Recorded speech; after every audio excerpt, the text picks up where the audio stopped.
Bienvenue au défi numéro 4 de niveau 5 pardon, de maths. Donc prenez votre carnet et votre stylo et nous sommes partis. Le problème aujourd'hui est, parce que vous m'avez dit que les carrés, l'identité remarquable, ça donnait chaud à la tête, surtout en été. Là je me suis mis là à côté d'une fontaine pour me rafraîchir un peu. Donc ici nous avons un papa de 40 ans, un petit-fils de 10 ans.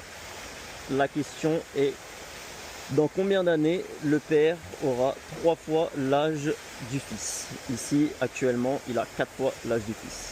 Donc, à vous de raisonner, je vous laisse faire. Voilà, donc là, la première solution aurait été de trouver des exemples. Donc si, par exemple, l'enfant a 20 ans, combien a le père? 50, ce qui fait à peu près 2 fois et demi. Donc c'est pas le bon résultat, vous pouvez tâtonner comme ça. Mais ce qui compte, c'est d'essayer de comprendre le problème.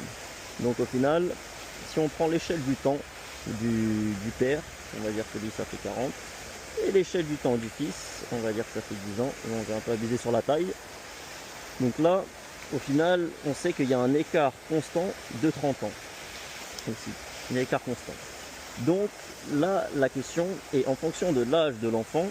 On va raisonner de manière, on va poser le problème mathématiquement.